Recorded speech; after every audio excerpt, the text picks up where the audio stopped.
Good morning, everyone, and it's so good to see all of you again. We have gotten together today for a second session of Book Clubs Across Borders.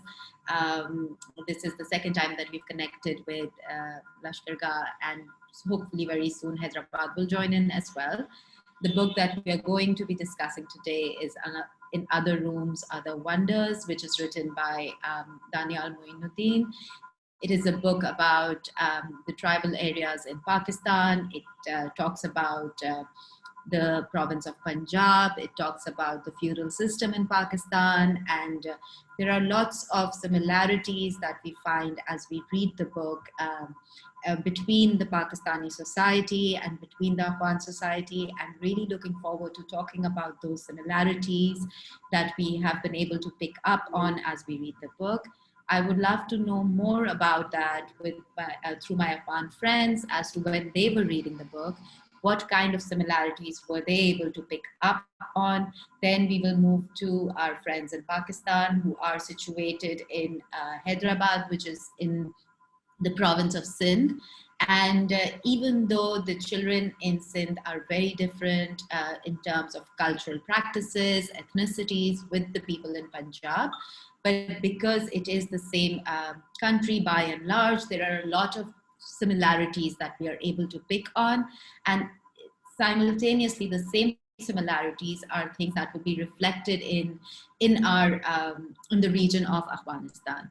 So I am really excited about this. I'm very hopeful that we will come across a lot of fun conversations to be had. I have something very fascinating as part of today's session that I will be sharing with you later on. And now, without further ado, I think our friends in Hyderabad have also joined in. Hyderabad, we don't have your video yet. So I'm hoping that you'll be able to connect to the audio and video soon. Hey. Hello, wonderful. So we have our Hyderabad friends online as well. Welcome to the project Hyderabad. We are connected with Lashkargah in Afghanistan, and this is our second session of Book Clubs Across Borders, where we are going to be talking about the book that we read, which is In Other Wonders by Danial Moinuddin. This book is talking about of stories, which covers a diverse range of topics. The book is situated in rural Punjab and gives us a glimpse into the rural life that people in Pakistan experience. We are hoping that we will be able to find a lot of similarities between the cultural and societal setup of the book between the children in both Afghanistan and Pakistan, and that is something that we will be discussing today. So without further ado, I'd like to go to my friends in Afghanistan and ask them if somebody would like to come and talk about the book that they read and what did they think about it. Over to you, Afghanistan.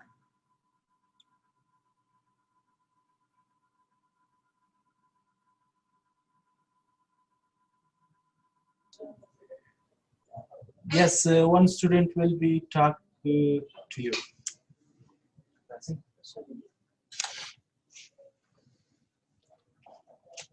In the name of Allah, my name is Mr. Ahmad. How are you? I want to talk about for this. This is Roman. This book in other rooms and other founders. For my idea, this book, we should learn this book because you don't learn this book, you don't understand about our life, because they write about our life, and we should learn this book, because some the people they get the book and they don't say this book. My idea, those people they said this book, and they get the information about this book. My idea is finished. Thank you. Thank you so much for your thoughts, Afghanistan. Let's move to Afghanistan's girls section and get their opinion as part of the conversation as well. So Lashkargah girls section, I'd like to know if somebody from your side would like to come and speak about the book as to what they learned from it, what they thought about it, and if they have any questions that they'd like to raise to us. Over to you, Afghanistan.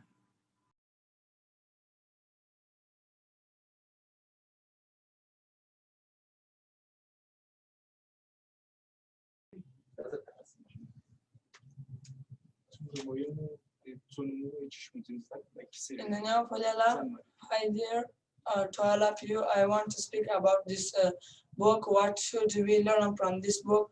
We learn a lot of things from this book, and that it is the life of Daniel Moinuddin, and he was brought in Lahore in Pakistan, and he graduated Dormont village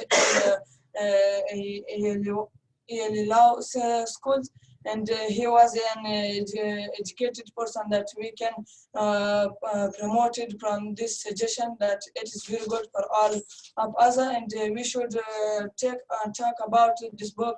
It is very important for all of us. My dear is finished. Thank you. Thank you so much for your thoughts. Moving to Lashkargah girls section, if they would like to be a part of the conversation and share their views and opinions, and then we will move to Hyderabad.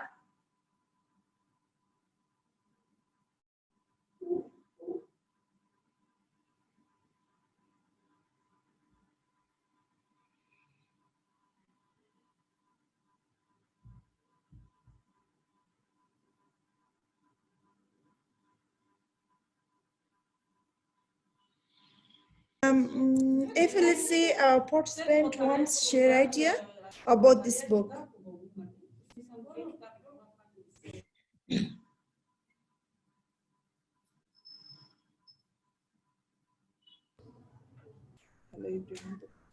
Okay, in the name of Allah, hello everyone, good morning, we should all to be fine and doing well. And I'm so happy that I'm with you guys. And this book that we have studied, it's too much exciting, and it's too much interesting, and we have studied it. It's too much beautiful for studying, and it have lots of benefit for us if we study it.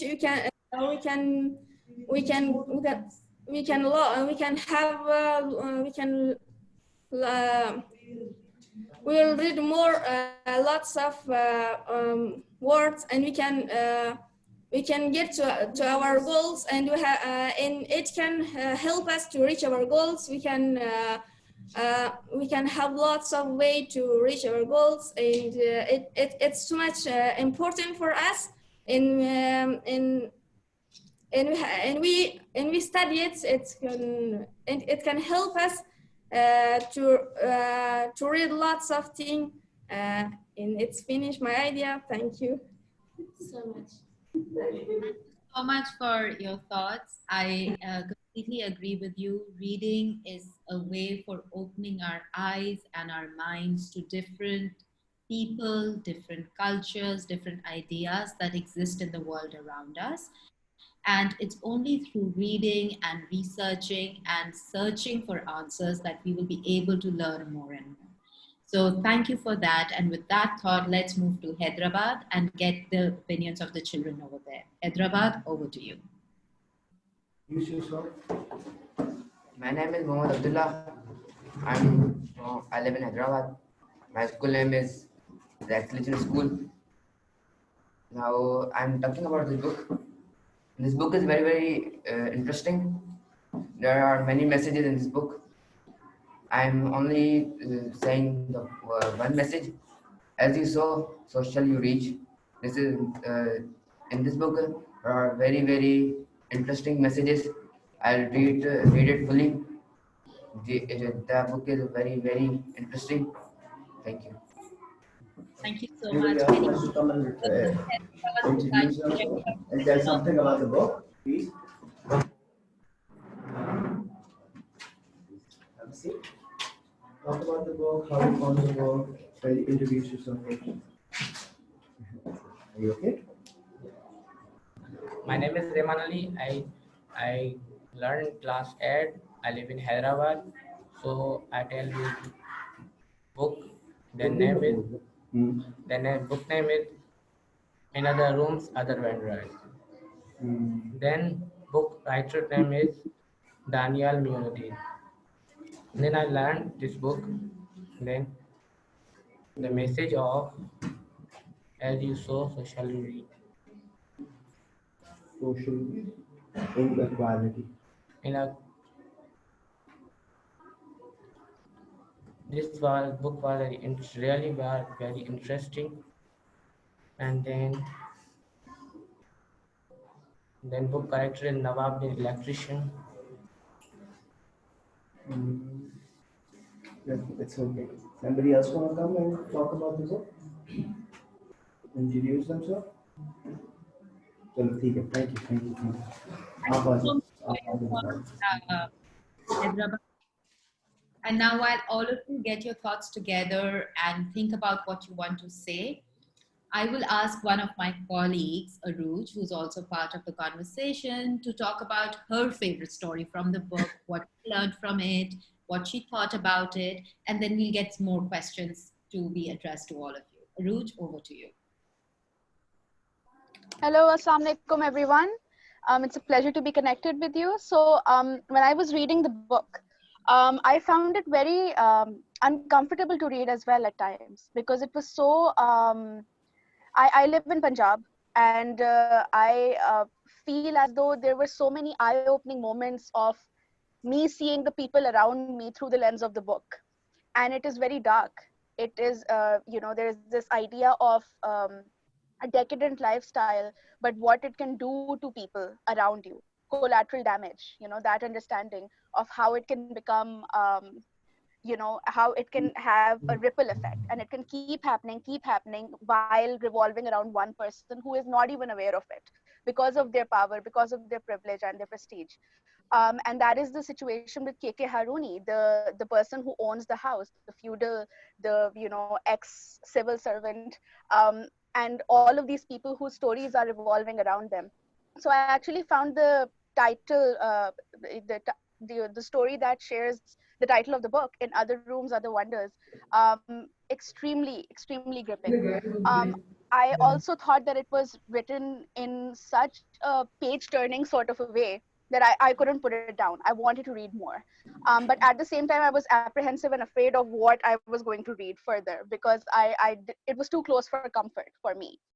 And the story of Husna, seeing her as this person who is at the receiving end of so much inequality, of so much, systematic,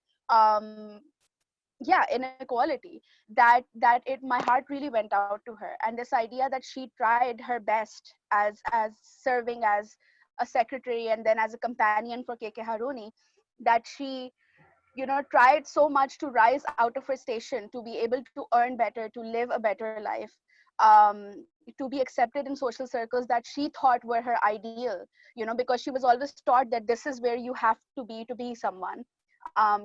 This much power, this much prestige, these parties, these clothes, this language, English, you have to speak English to be somebody, right? And at the same time, she couldn't get any of it because that circle was not accepting of her. Even the person who said that he loved her, KK Haruni, eventually when he died, there was nothing for her. And I just found that very, very gripping and,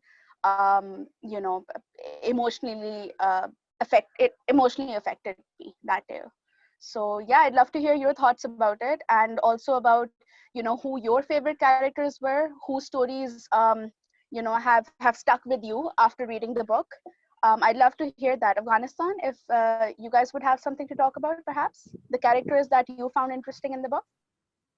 Thank you so much for sharing, Aruj. So Aruj talks about multiple things that she found in the book, and some of the things that she found very uncomfortable, things that made her feel not very good about what she was reading, especially because she's a Punjabi herself. So coming to terms with lots of ideas of privilege, of excessiveness, of power, of the misuse of power, of the status of women that was projected in the story that she read, made her feel like she was reading something that was very close to her reality, but simultaneously it was something that she did not want to be a part of her reality. So it's kind of a dichotomy that we see there. So on that thought, I would like to ask Afghanistan, when you look at your society around you, I would love to know, and I'm sure my friends in Pakistan would like to know, is what is the system of feudalism in Afghanistan, and what is the system of use or misuse of power in Afghanistan? If you could talk to us about that, about the system, about the culture, and talk in detail about how it has affected the basic cultural diaspora of Afghanistan. Afghanistan, over to you.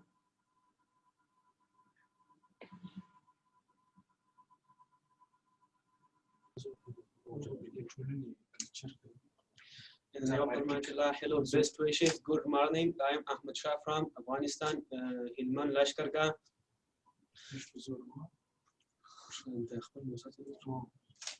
I reading this book in other rooms, other wonders. It's very beautiful book, and I follow one title which about a boring girl. Their message for us is that pioneers, by which way we can to get this pioneers. They have a lot of problem in their life, but they get in the destination of this pioneers. Yes, we get this message of this book, and their title today, A Boring Girl. By the pioneers is very important for us, and we should follow pioneers. Thank you so much. The culture. So basically what I would like to know more about is there a tribal culture that exists in Afghanistan? Are there big landlords who dominate the population, who don't give equal rights to everybody, who push people towards poverty and lack of education, which hinders the growth of every individual as is their right?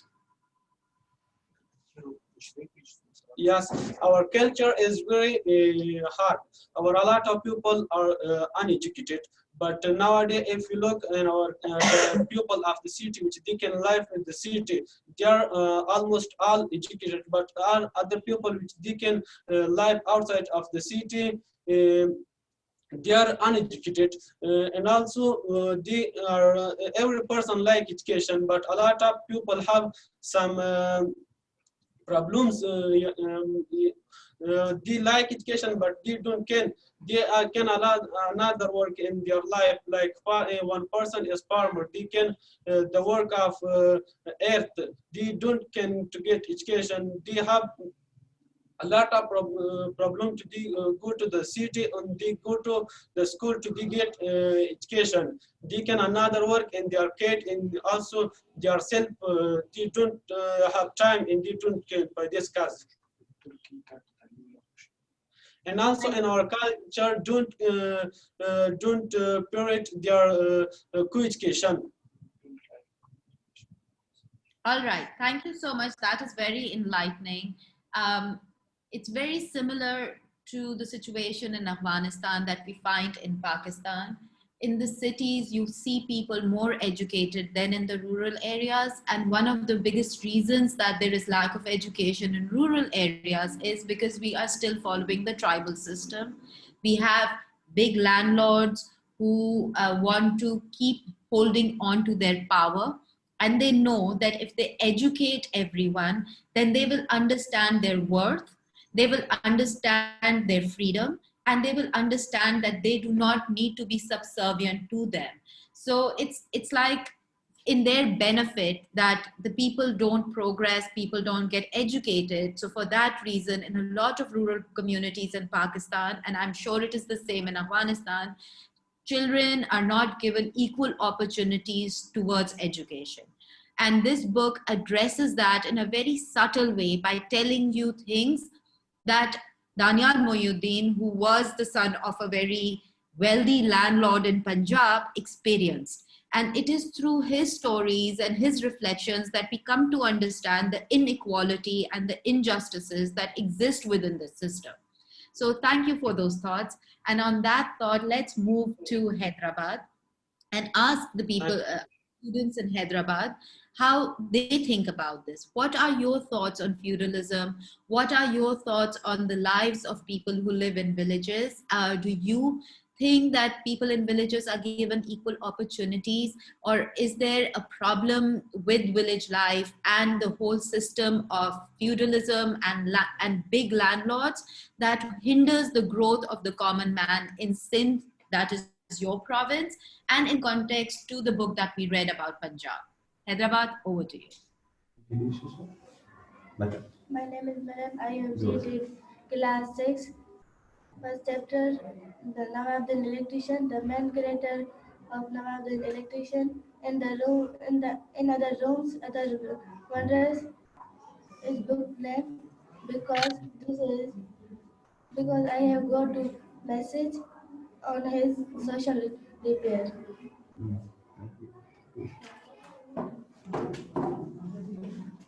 Thank you so much. Yes, it starts a social debate. It starts us thinking about the injustices that exist in the country and kind of prompts us to think more realistically.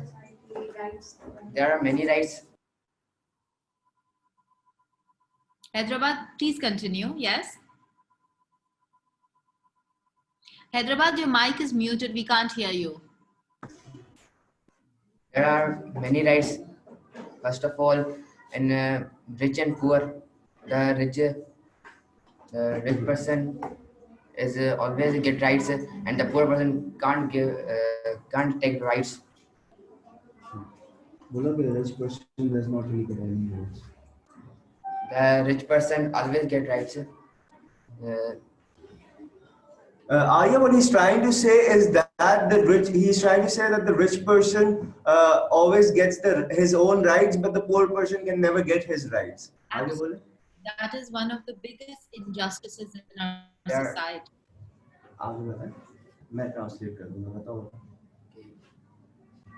Please speak in Urdu. I'll translate it for our audience in Afghanistan. Don't worry about it. I speak very fluent Urdu. सबसे पहले कि ये होता है कि जो भी वडेरा होता है वो हमेशा अपने लोगों को सबसे ऊपर करता है, जो कि अमीर वगैरह होते हैं, और जो गरीब होते हैं उनको कोई भी पूछता नहीं है, और किसी को भी सही तरह राइट नहीं मिल सकते जो अमीर होते हैं। एजुकेशन सही तरह मिल ही नहीं सकती हमें। यहाँ पर बहुत से लोग होते हैं जिनको एजुकेशन मिल ही नहीं सकती, वो तो प्रोवाइड ही नहीं कर सकते, they can't provide. And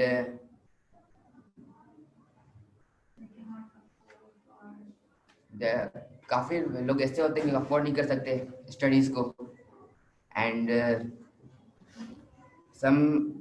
काफी लोग ऐसे होते हैं जो अफोर्ड कर सकते हैं मगर उनका ध्यान नहीं जाता पढ़ाई के ऊपर, और काफी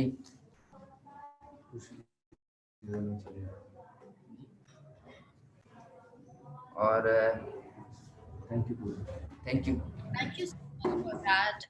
Very enlightening thoughts that he said. For my friends in Afghanistan who don't understand Urdu, I will translate to the best of my capacity the gist of what our friend in Hyderabad was saying.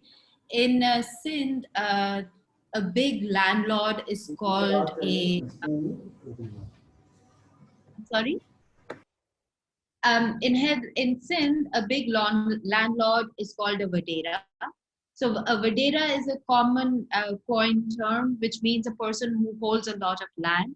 In Sindh, we see a huge population of vaderaism, as we call it. And the vadera, because he benefits from not educating the masses, he does not provide them with the facilities to improve their lives. The people who are born in that vadera's village are given very few privileges. And because of lack of opportunities, lack of education, lack of privileges, the people are stuck in a vicious cycle which they cannot break, no matter how hard they try. And in the system, the thing that is most saddening is the fact that the rich keep on getting richer, but the poor are never able to move up the social spectrum and the economic spectrum, and they're stuck in that cauldron of poverty because it benefits the Vaderas or the feudal lords. On that thought, I'd like to also include our friends in Afghanistan in Lashkargah girls section, and I would like to know what do they think about this whole system of tribalism, of old school landlords and nobility who hold lots and lots of land and are sort of governing over the masses that they control who are living on their lands. So Afghanistan girls section, over to you.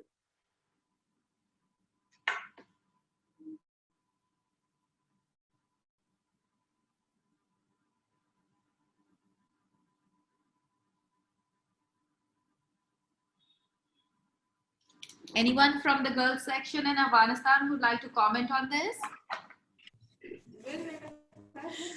Sorry, Miss, they want to repeat your questions because internet problem. Sure. I was asking that, you know how in the book, which is set in Punjab in Pakistan, the author talks about a feudal system and the problems that it has. And we see the same in other provinces in Pakistan as well. It's not something that is just unique to Punjab. So our friends in Hyderabad, which are in Sindh, speak about the injustices of the whole tribal system as it is known in Sindh as the Vadera system, and how it stops people from getting better education, better employment, and better chances to a better life. So I wanted to know, how do you people think about it when you look at your own social system in Afghanistan? And is there tribalism that exists in Afghanistan? Are there people who hold lots of land and do not provide opportunities for the people who are not as rich as them, and at a lot of times who are kind of working on their land?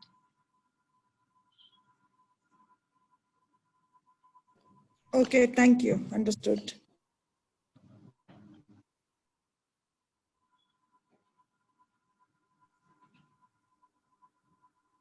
Hi, Alia. May I jump in? Sorry. Yes, please, Abrar, do. Yeah, if it's fine with you, this is my first session joining you guys. If it's fine, I translate your points to them so that they understand, they deliver back the message. Yeah. سلامونه نیک هیله دوستان ته په لشکرګاه ښار کې میرمن عالیه د فرهنګ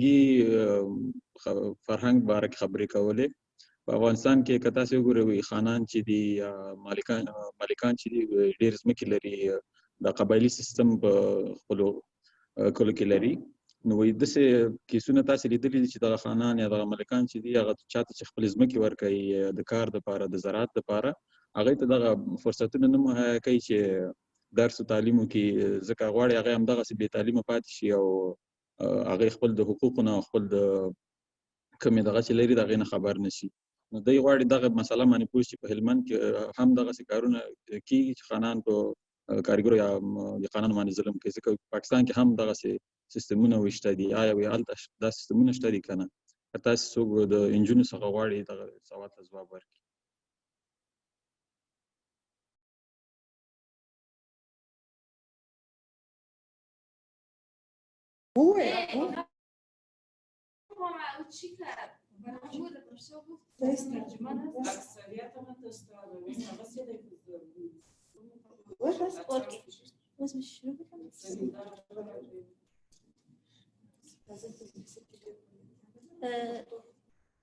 زه خپل چې من دا زه ملي کپه د سوال جواب دی ورته مشه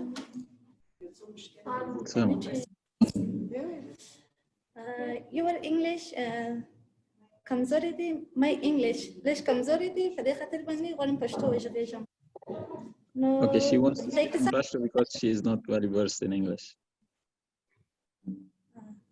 نو د اقتصاد په اړه باندې ورن مخکې پوښتنه وکړله ځکه که چېرې موږ زیاتره هېوادو ته وګورو یا ممالکو ته وګورو هغوی چې د اقتصاد پیشرفت نه دی کړی ځکه چې یو جنګونه دي بل هغه تاوتریخوالی او ناامني چې د کوم چې په ټولنې کې شتون لري نو په دې اساس باندې نشي کولی چې هغه ټولنه پرمختګ وکړي او هم یې اقتصاد پیاوړی واوسي خپله زموږ په لښکرګاه ښار کې چې زیاتره خلک دي چې د اقتصاد له پلوه ډېر ځورېږي ولې په دې خاطر هغوی لاسرسی نه لري هغو کارونو چې غواړي وکړي نو ځکه که چېرې دوی کارونه وکړي ناامني ده جنګ وي همدارنګه هغه ستونزه او تاوتریخوالی چې له کورنۍ څخه راپیدا کېږي هغه هم په دې پورې مربوطېږي نو ځکه ویلی شي چې د هر هېواد اقتصاد چې دی فرق کوي توپیر کوي بخصوص به د لښکرګاه شاته چې دی یا د پخوانیو کلونو په پرتله باندې لږ توپیر کوي ځکه په اوسني وخت کې که چېرې وګورو یو څه زیاتره مردم یا خلک چې دی هغه لږ لاسرسی ورته پاپل یعنې دا خلک چې دی لږ لاسرسی ورته لري څو خپل کارونه سرته ورسوي خو زیاتره چې دی د ناامني له کبله د جنګ له کبله ځورېږي کړېږي ځکه کار نشي کولی اقتصاد یې ضعیفه دی د نورو هېوادو په پرتله باندې دا کتاب چې تاسې وویلې دې کې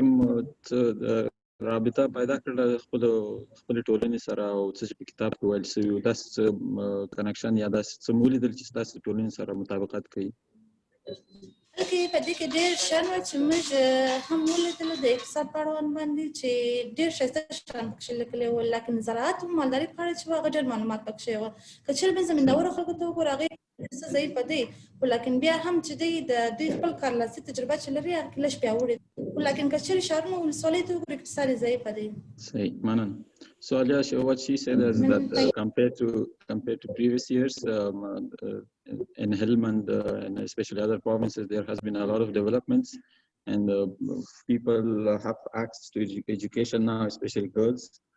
This system of tribalism and favoritism of land and distributing it to the poor and then suppressing them has reduced, but it's not disappeared. I asked her about the book if she had made any connection with the story. She said yes, there were some paragraph that she read about agriculture and how the land was distributed to the family. That was very similar to the context in Helmand as well. Lovely, thank you so much. I feel the same. I truly do think that there are so many things that the author talks about in the book that we would be able to find very comfortably both in Pakistan and Afghanistan and also in a lot of other neighboring countries for us. On that thought, I'd like to add my friend Hurmat, who's also part of the conversation, and ask her about her favorite story from the book. And from that, we can take some inspiration and take the conversation forward. Hurmat, over to you. Hi, assalamu alaikum everyone. Can you all hear me? Yeah, so basically there's not just one favorite story of mine in this book.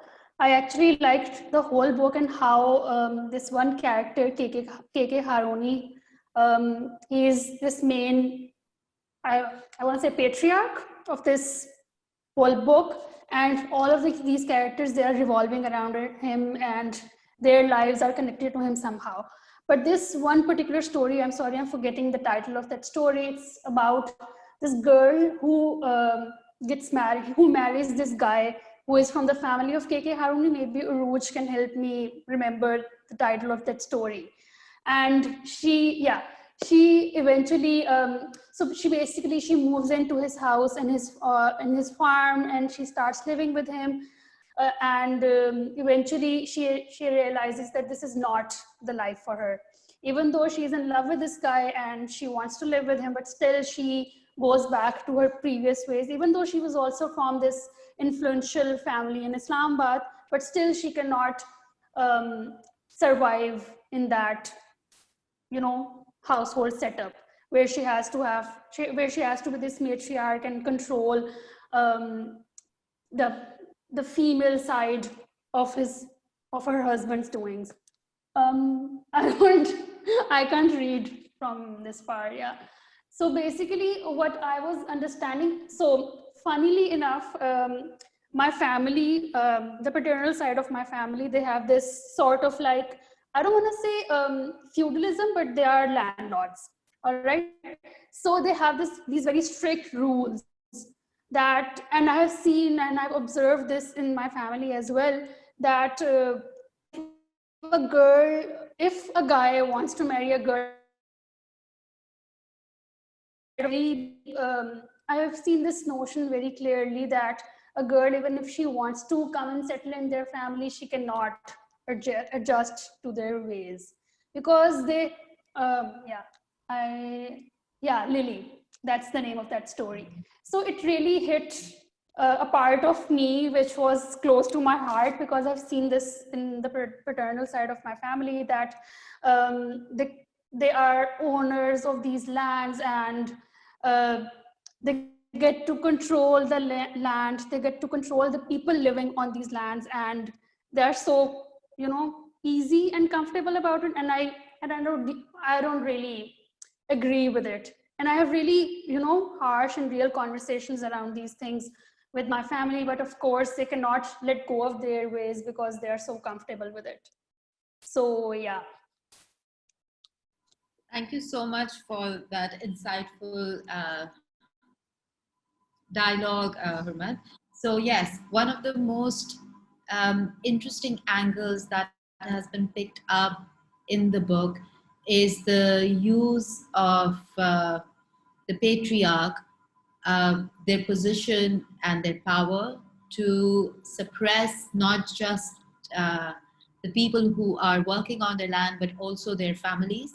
It's literally like one person rules the whole community that is together, and it is only by their consent that you're able to do whatever you want, whether it be something as simple as where your child will go to school, or something as big as marriages are mostly arranged between equal partners and are used more as an arbitrary relationship between as a business, business and exchange, sort of.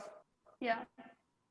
As a business exchange. So if a girl is coming into the house, is marrying into their family, they're really mindful of the land that she will bring in. And if a boy wants to marry a woman who does not have enough land to be bringing into their household, the whole household, especially the patriarch, is completely against this kind of relationship.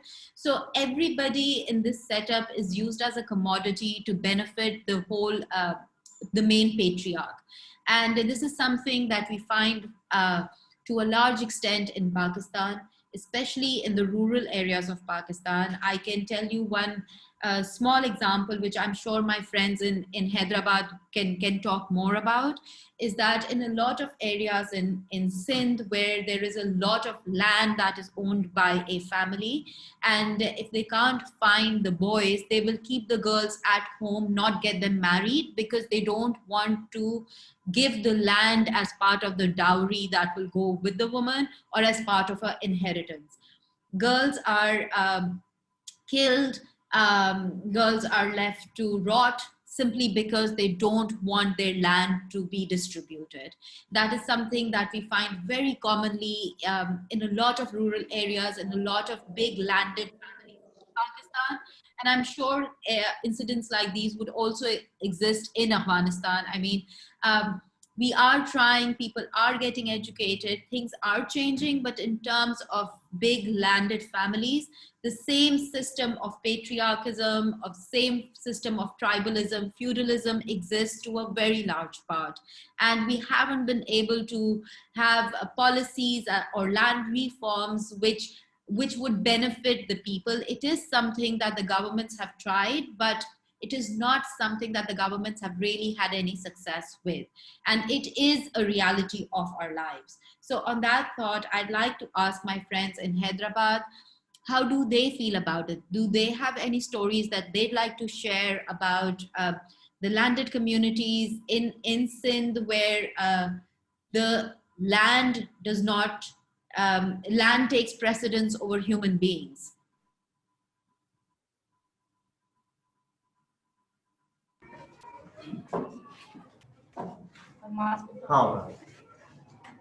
My name is Amir Ali.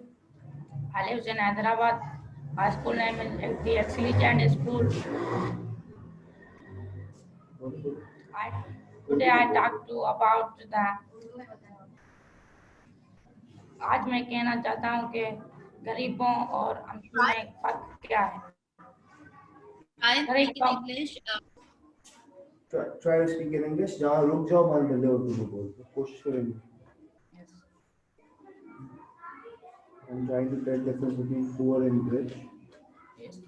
Urdu में Yeah, they're having a lot of trouble conversing in English, so they're trying if we can translate that. I would recommend that if you try, wherever you struggle, I will help you. कोशिश करें, she will help you.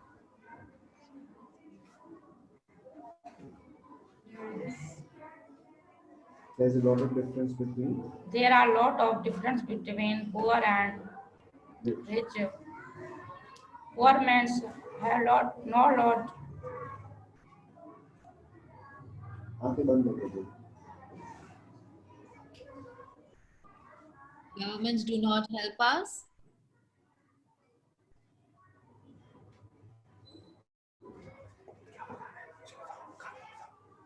गरीब लोग जो होते हैं वो बुरी आदतों में पड़ जाते हैं.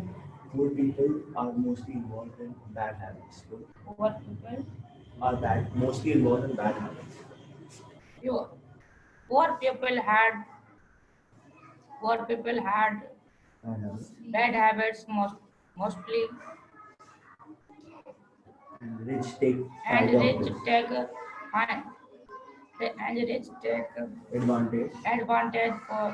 advantage of all these things. That is very.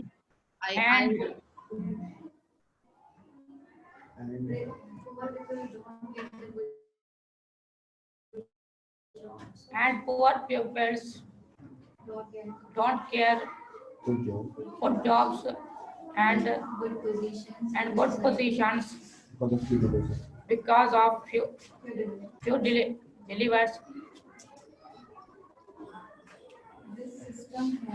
This system has totally chapters, many places and many houses because there is no insecurity. When we go to the job, When we go for the job, many go of job, they check our status. They check our status. And there is also a difference.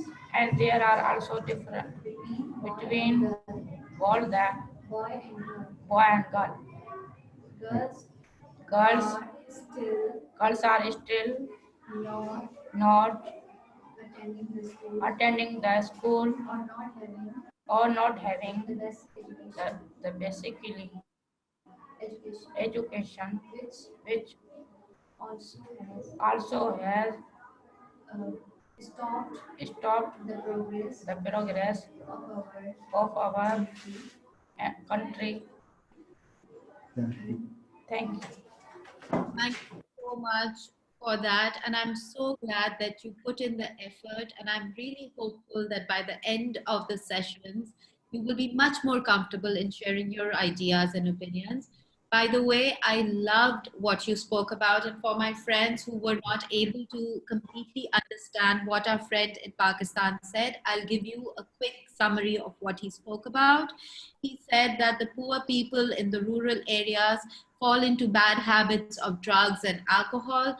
And this is something that the feudal lords actually exploit because it benefits them. It benefits them, right? So these people don't get any opportunity for growth and betterment. And these poor people are constantly exploited by the feudal lords. Another thing that is very common is the gender inequality between men and women. A lot of girls are not able to go to school because again the feudal system benefits from these girls not being educated, as they are the main people who work in their fields. In the most of Sindh, you will see a large population of women working the field while their husbands or their men are all involved in drugs and alcohol and are completely addicted. And their women are the ones who are working in the fields and they don't know their rights. So a lot of times they work day in, day out, back-breaking work, and all they get at the end of their labor is just a handful of grain to feed their family. So these kind of things do exist in our society, and unfortunately, it is something that is our reality. All of us should speak more openly about this, because only by reading, by talking, we'll be able to, number one, acknowledge that it exists. Number two, accept that is an evil of our society. And number three, try and figure out how we can change this. Because only by changing these things will we be able to progress and become better. And on that note, I think my friend Aruj also has something that she wants to add into that conversation. So we will quickly go to Aruj. Then I have something, it's a small 2-minute video that I would like to share with you. I will come back to that and then I will take your opinions. Over to you, Aruj. Thank you, Alia. I've just been listening into the conversation that all of you have engaged. And I was just thinking about maybe adding this dynamic, and I'd love to hear people's opinions on it. That a feudal person or a tribal person, you know, this person that we have understood as the epitome of all power and all privilege and all money, doesn't exist in isolation, isn't created in isolation.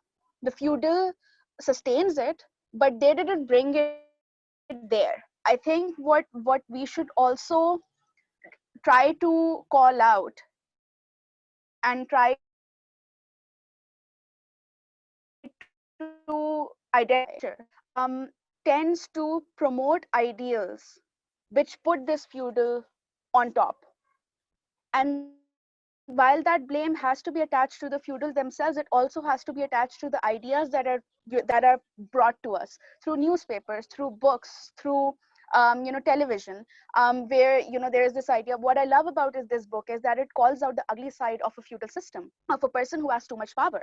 But when we look at dramas, when we look at movies, the ideal person, man or woman, is someone who has money, is someone who has jewels, is someone who speaks this foreign language, and is able to converse in it and roam around the world. But at the same time, they do not do anything to make the poor people around them, their circumstances, better. And it's important to call these things out. I think I would like that we stop attaching value to big houses, that we stop attaching value to fancy dinners or to lavish weddings or anything like that. And I think that is when we will really be able to start breaking this system of power. And I guess I just wanted to see if anybody agreed with that, or thought that there was any value in that idea. Thank you. So Aruj has a question for all our friends in Pakistan and Afghanistan, and that is that we need to rethink our values. We need to rethink what is important in life, and we need to start addressing issues that our society faces. Is this something that you agree with, or do you think that our society is right and we just need to focus on moving forward? Anybody in Pakistan or Afghanistan who'd like to take this question, it is open for everyone.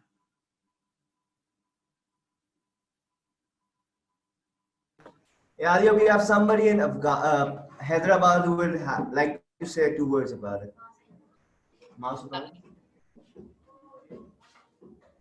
The Warrior Nizam is wrong. It should be not happen, and everywhere. How do we participate? We also should participate in it. It is mostly wrong.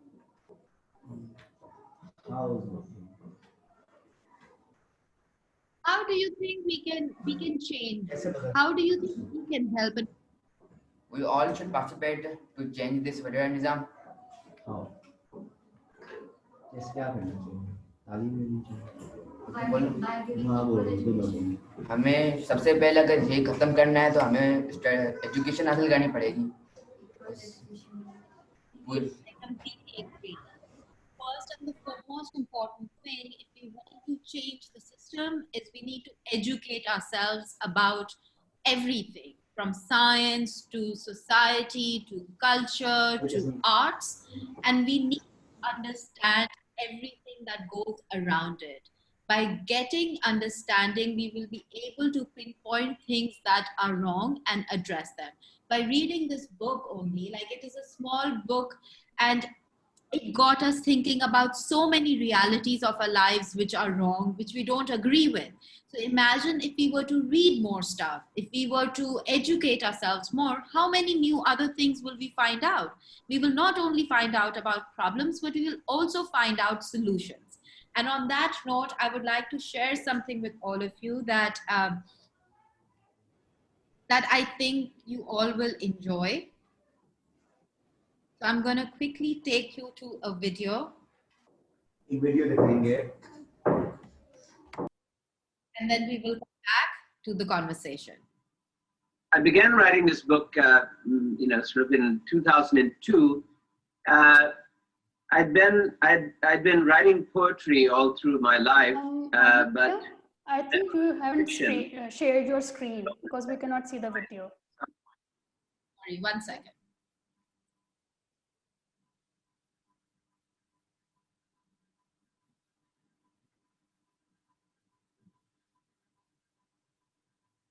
This book, sort of in 2002.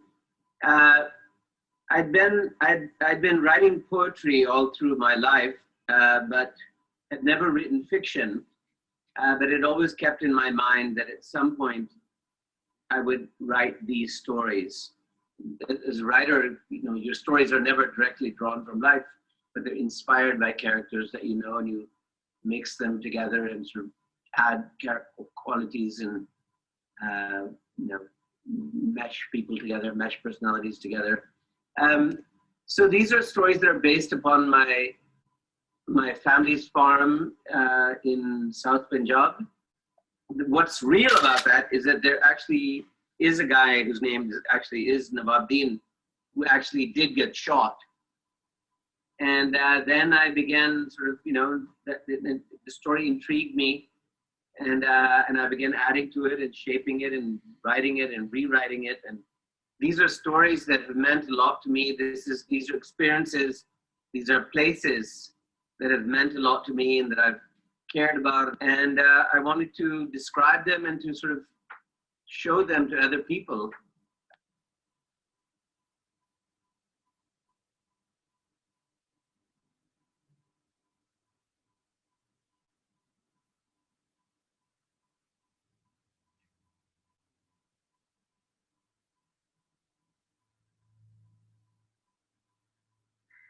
All right. So this was a little something that was the gentleman Daniel Mohyuddin who wrote this book. He spoke about the book and the characters in the book. He spoke about why he wrote, and he also mentioned that he had always been writing since as far back as he could recall.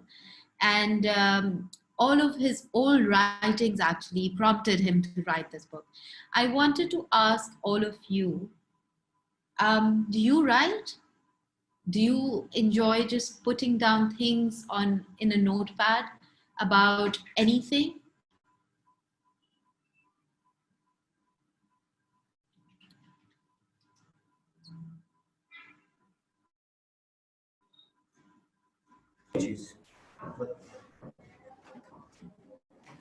I always write something about books, truth, what happened in our environment, about education, also what are the benefits of education, and many stories.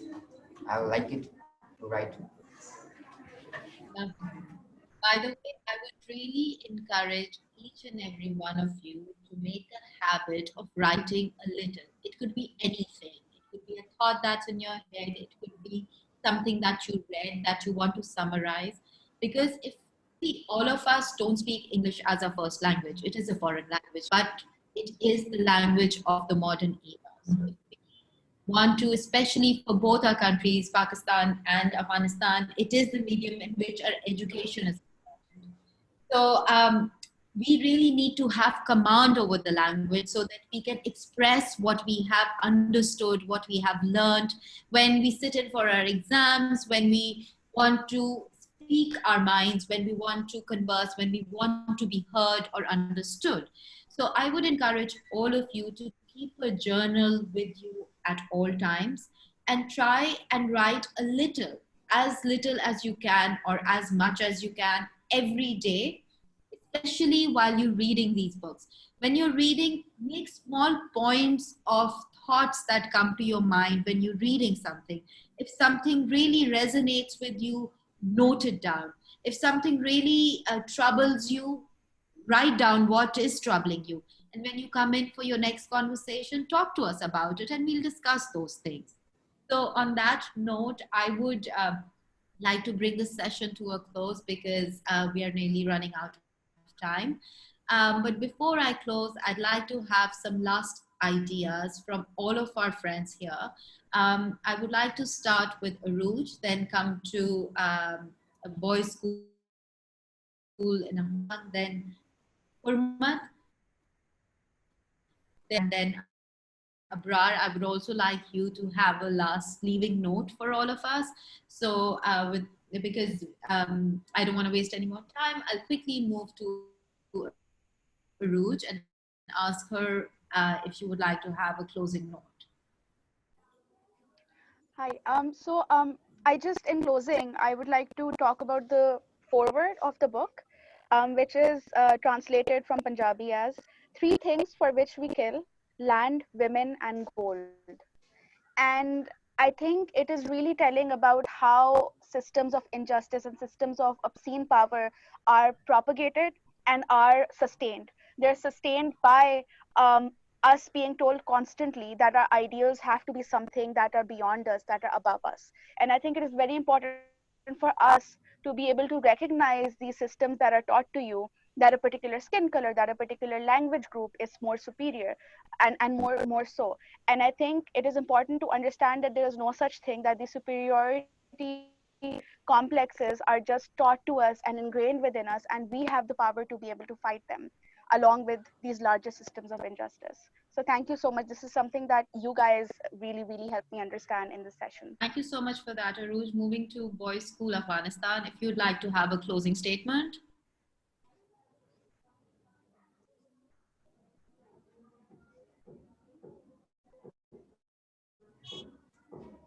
Yes, thank you. We have our one participant want to talk and deliver his speech to all of the participants. Hi, Miss Alia. Hi, everyone. I hope you right. All of you are. It's my second part of to speak online with you are. He is worried about the subject, and because he have problem with English, so therefore he cannot speak fluently. Therefore, he wants to deliver him his message.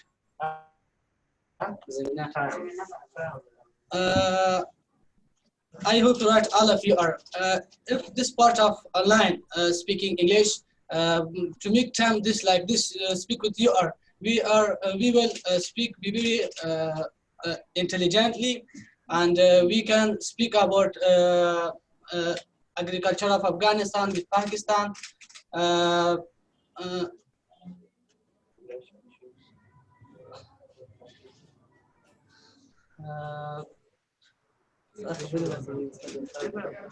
Thank you so much.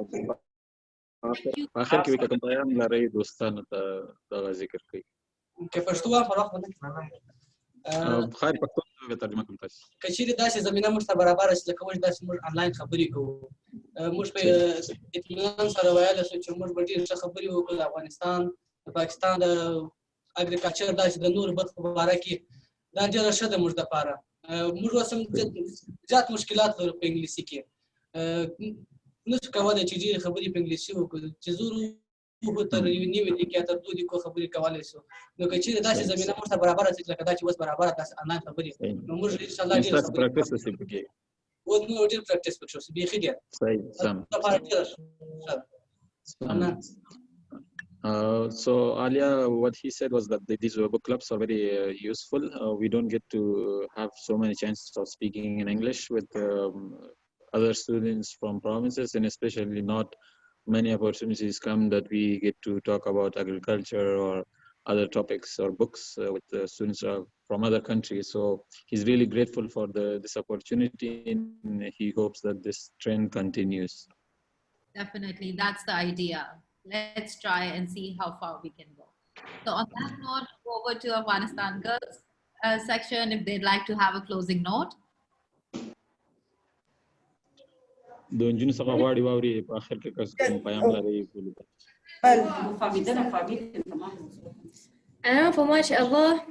I am the first one. I am so happy from you that we meet with you, and also understood about your title. The next one we want to online with you also, and every opportunity we want to speak with you and speak and share. Tell one idea. We will speak with each other and we will share with you also. Thank you so much from you. It was the problem of net that there is no working net in Afghanistan. So thank you very much. Thank you for that. Moving to Hyderabad, closing note. The session was very interesting. We also learned many things from this session. Also, we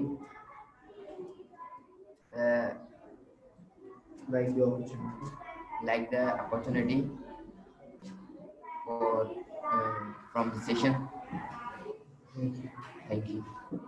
Thank you so much for being a part of it, and I'm hoping that in our next session we will have more ideas that come in from the girls as well as the boys in Hyderabad, and also girls and boys in Afghanistan. So please come prepared next time to speak more, because that is one of the best ways to build your confidence. And I really want you guys to build your confidence, and I'm very sure that by the end of these 12 sessions, all of you will be very confident and be able to hold a conversation with almost anyone in the world. Urmat, over to you. I just want to say I'm very glad that we are getting to do all of these sessions with you, girls and boys, and you guys are going to make, I feel like, I want to say everlasting bonds, but we're going to see by the end of this project. All right. Thank you so much, and see you all next time. Thank you for that. Brar, a closing note from you. Thank you, Alha. Thank you, everyone. I'm sorry I just joined today. It happens that Kabul is off today. All the government offices in our office is off because Prime Minister Imran Khan is here in Kabul today. So I got the chance to connect today with you guys. It was really lovely to hear the thoughts and about the book from students and Hormat and Nuruj and everyone. The last message or the thought that I have is, as our friend said from Helmand, it's really important that we get connected not only online, but get to sit together and talk about culture, as he said, agriculture, and other topics that are related between Afghanistan and Pakistan, so that we get to have a better understanding of each other. And I think that's a very beautiful message that I heard from him, and I emphasize that. Absolutely. Thank you so much, everybody, for being a wonderful audience. Like always, it was a pleasure to connect with you. I cannot wait to connect again next month with another book and more conversations. Till next time, take care of yourselves, be kind, be generous, and don't forget to read and to write. Goodbye.